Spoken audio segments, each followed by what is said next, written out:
कल हम लोगों ने मैरिज के टॉपिक को ऑलमोस्ट ख़त्म कर लिया था। तो आज हम लोग फैमिली के टॉपिक को स्टार्ट करने वाले थे। तो आज का टॉपिक हमारा फैमिली है, ठीक है। तो आज का टॉपिक हमारा फैमिली है। तो फैमिली बीच बीच में हम शायद बताते रहते थे, लेकिन अगर नहीं बताया होगा तो फिर हम बता देते हैं कि फैमिली एक सोशल इंस्टीट्यूशन है।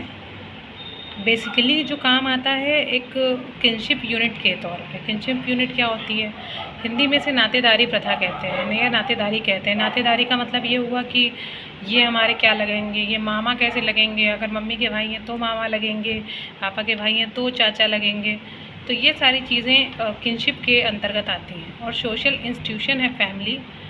और उसके साथ साथ हमने विवाह जो पढ़ा था, मैरिज, वो भी एक सोशल इंस्टीट्यूशन था। और परिवार के बारे में शायद हमने जब ग्रुप बताया था तो परिवार के बारे में ये बताया था कि परिवार एक प्राथमिक ग्रुप के रूप में भी काम आता है या प्राथमिक समूह के रूप में भी काम आता है। हम उसको संज्ञा दे सकते हैं उसकी। तो ये सब चीज़ें हमने उस समय पढ़ी थी। तो आइए देख लेते हैं कि इसकी परिभाषा क्या है। वर्गीज और लॉक ने एक चीज़ बताई कि family is a group of person United by the ties. Family एक ऐसे लोगों का फंक्शन है जो एक साथ मिल के एक साथ बंधे होते हैं। किसके थ्रू? मैरिज के थ्रू। और उसमें ब्लड अडॉप्शन होता है और वो कॉन्स्टिट्यूटिंग करते हैं a single house hold. Interaction होता है उनके अंदर, इंटर कम्युनिकेशन होता है उनके अंदर। और वो लोग एक दूसरे के साथ सोशल रोल को निभाते हैं। Husband and wife, mother and father, son and daughter, brother and sister, creating and maintaining a common culture. ये लोग क्या करते हैं कि कॉमन कल्चर के साथ चलते हैं। ऑब्वियस सी बात है, जब किसी भी परिवार में कहते हैं कि परिवार अगर बना हुआ है तो एक मुखिया होता है। मुखिया में पिताजी मोस्टली मुखिया होते हैं, नहीं तो जिसके घर में दादाजी होते हैं तो दादाजी मुखिया होते हैं। तो संयुक्त परिवार में वो तो ये सब होता था।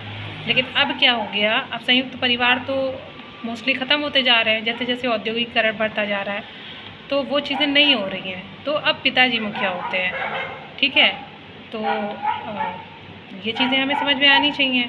तो वही सबको बांध करके रखते हैं, बाइंड होते हैं, टाइज होती है। पिताजी के बच्चे जो होते हैं, फिर उसके बाद जो मैरिड वुमेन होती है, मतलब मैरिड बेटी होती है, वो उस फैमिली का पार्ट नहीं मानी जाती है। अगर हम जाएंगे तो लॉ में ये हम चले गए। तो जब हम लॉ का भी थोड़ा पोर्शन कवर करेंगे तो ये चीज़ बताएंगे कि कौन फैमिली का सदस्य होता है, अनडिवाइडेड हिंदू फैमिली का या हिंदू फैमिली का। तो उसमें हम बताएंगे ये सब चीज़ें, ठीक है। तो अब नेक्स्ट आ जाता है कैरेक्टरिस्टिक्स ऑफ द फैमिली। अब फैमिली की कैरेक्टरिस्टिक्स क्या क्या होती हैं, फैमिली का चरित्रण क्या क्या होता है। तो मेटिंग रिलेशनशिप, वो लोग ऐसे रिलेशनशिप के साथ रहते हैं जो समागम होगा। ऑब्वियसली बात है, समागम होगा तभी बच्चे होंगे तभी फैमिली बनेगी। तो सीधी सी बात है। अ फॉर्म ऑफ मैरिज, वही बात, मैरिज होगी तो हमारे समाज में लिव इन रिलेशनशिप तो अब हो गया है, सुप्रीम कोर्ट ने भी मान्यता दे दी है कि मान्य है। लेकिन फिर भी समाज आज भी ऐसे जोड़ों को बड़े अजीब तरीके से देखता है जिनकी शादी नहीं हुई रहती है। तो वो हाई क्लास में ठीक है, लेकिन अभी हमारे यहाँ जो मध्यम वर्गीय समाज है तो ऐसा करके होता है। तो अ फॉर्म ऑफ मैरिज होना अच्छी चीज़ होती है, ज़रूरी माना गया है। A system of Norman culture का सिस्टम है ये फैमिली जो हमारी है। अ कॉमन हैबिटेशन, कोई भी फैमिली के लोग होते हैं उनमें 1 2 3 4 5 पता नहीं कितनी चीज़ें होती हैं जो कॉमन होती हैं। अनकॉमन हो सकती है, ऑब्वियस सी बात है, 5 उंगलियां हैं, 5 उंगलियां बराबर नहीं होती हैं। उसी तरह फैमिली मेम्बर्स भी जो होंगे तो उनके अंदर कॉमन हैबिटेशन ज़रूरी नहीं है सारे हों, लेकिन कुछ तो होते हैं। जैसे खाने में किसी को कुछ पसंद है तो अगले को भी कुछ पसंद है।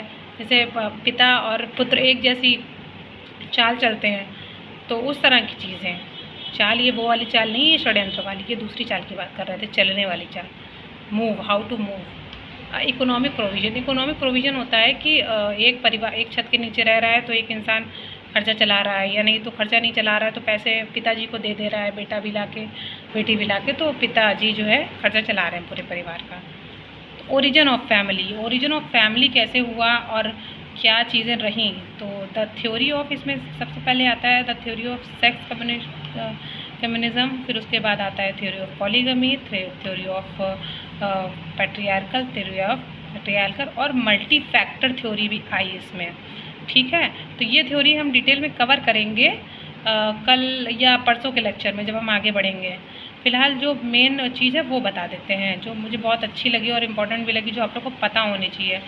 तो एक होता है पुनर्लून फैमिली, जिसमें सेवरल सिस्टर्स होती हैं एक ही फैमिली की, उस फैमिली में, और वो ज़रूरी नहीं है कि सेवरल ब्रदर ही हों उसके। जैसे चाचा हैं तो मतलब जैसे पिताजी हुए मेरे चाचा हुए तो मौसी से शादी हो गई मेरी, मतलब मम्मी शादी हुई पापा की, तो ऐसा नहीं, मतलब उसमें तो ये होगा लेकिन ज़रूरी नहीं है कि मतलब अलग अलग, वो अलग जाएंगी, तो ऐसा करके होता है। ठीक है, फिर हो गया सेंडेस्मियन फैमिली, जिसमें मैरिज बिटवीन सिंगल पेयर, ठीक है, सिंगल पेयर के बीच में शादी होती है। फिर उसके बाद आ गया कॉन्जुएंट, जिसमें सेम ब्लड ग्रुप में शादी होती है। सेम ब्लड ग्रुप मतलब कज़न्स होंगे, और कज़न्स मतलब वही बुआ की बेटी, मामा का बेटा, ऐसे करके चाचा की बेटी। पुनर्लून में it is founded upon the inter marriage of several sister, lineal as well as collateral, whereas their respective husband are not necessary brothers और रिलेटिव। ज़रूरी नहीं है कि उनके हस्बैंड ब्रदर ही हों और रिलेटिव्स ही हों। लाइकवाइज ऐसा भी हो सकता है कि inter marriage of several brothers linear as well as collateral with their wifes not necessary related to each other. और ऐसा ज़रूरी नहीं है कि उनकी वाइफ भी रिलेटेड टू ईच अदर करें, मतलब पूरी तरह से, ऐसा ज़रूरी नहीं है। ठीक है, और जो अभी सेंडेस्मियन बताया था कि सिंगल पेयर के बीच में शादी होती है, तो उसमें क्या है main point, but the couple does not have exclusive sexual right over the other.